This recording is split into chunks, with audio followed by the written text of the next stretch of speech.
Hello, welcome. Today, we are going to talk about logo relationships.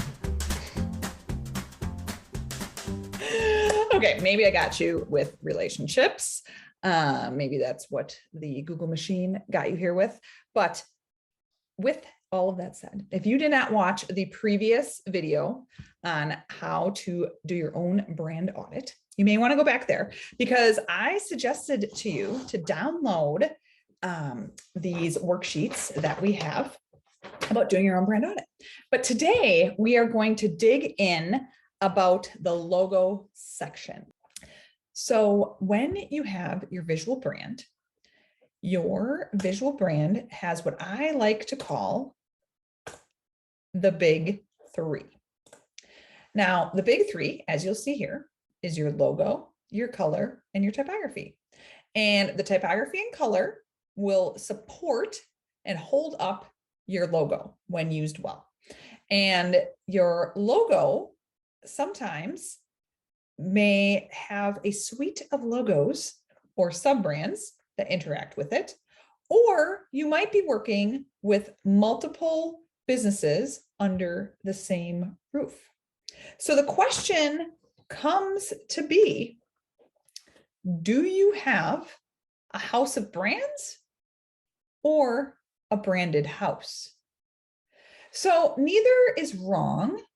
And I personally cannot take credit for this concept, even though I am living within a piece of this concept. I'm living in the house of brands concept.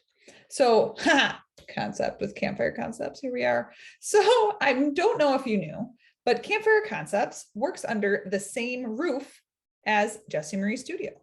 The two are actually one business. So legally, we are an LLC, Jessie Marie Studio LLC, and then we purchased the DBA Campfire Concepts.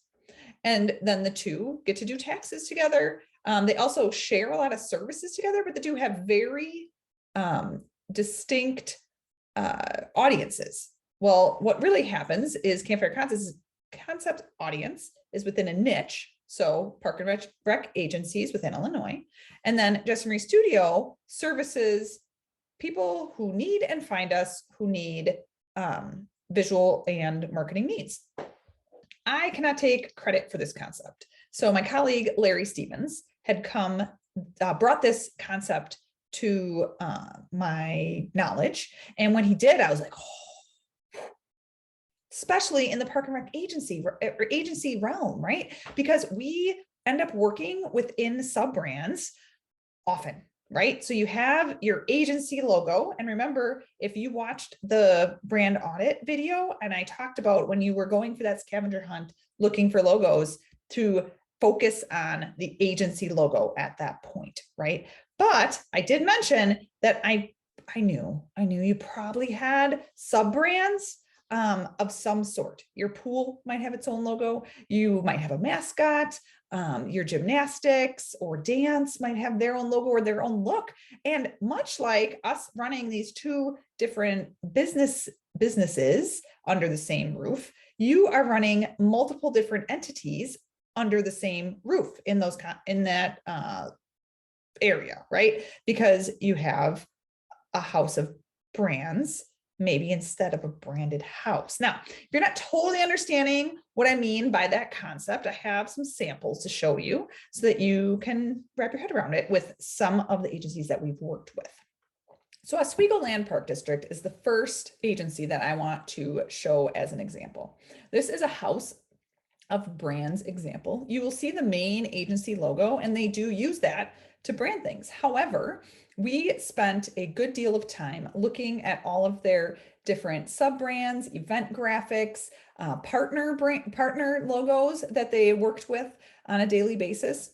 And when we were doing that, on all of these slides that I'm going to show with the samples, you'll only ever see 3 sub-brand samples, but I'm going to give you some numbers so you can hear how much we were filtering through. So in this house of brands example, we had 9 sub-brands that we ended up defining, and those were programs and key events. And those were going to stay as is, or we were looking at how they were working together as a family, and it gave us a chance to see which logos or brands needed maybe some extra love. So then we also looked at having 6 event graphics. And when we named those event graphics instead of logo, what we were doing is we were giving the freedom to have the option to change or update that event's graphics annually, so that there could be a fun new t-shirt or a fun new something that would happen for the audience. But there are different people who followed those events annually. We also looked at 4 co-brands that were sharing space with the Oswego Park District, and those are partners that they worked with. So we had a total of 20 logos that we were working with. So then we were being intentional on how they were going to use them. So that's example 1. Example 2 is from a municipal situation. So Palos Heights Park and Rec Agency, or Park and Rec Department, is a department within the city of Palos Heights. So the parent brand is actually the city. And you'll see up on top there that we have some different logos and seals that the city uses. Well, and then the department is within that. And again, this is a house of brands example. We have many different logos to work with, different audiences that are coming to different programming that they might be doing. So what we ended up doing within this brand audit and brand style guide is that we had 16 sub-brands that we were working with. So programs, events, and facilities. Plus they had a mascot. And the main thing that we were able to do with all of these logos and brands that we looked at is we created a spreadsheet and we named down all of the different logos that they had. And then we went across and we did a file asset management assessment. So we went through and looked at what file types they had. If you go back and watch the brand audit video, I talk about the different kinds of files and which ones are better, in my opinion, than others. But then that gave us some room to know which logos to look at and improve, and that we'd be able to use moving forward. The next example I want to show you is actually a branded house example. So even though that you're only seeing 3 sub-brands shown here, we actually only had 4 sub-brands that we were even looking at. And the one not shown is the Friends of the Plainfield Park District, and that's their foundation. And that logo is very similar to the Plainfield Park District logo that you see here at the top.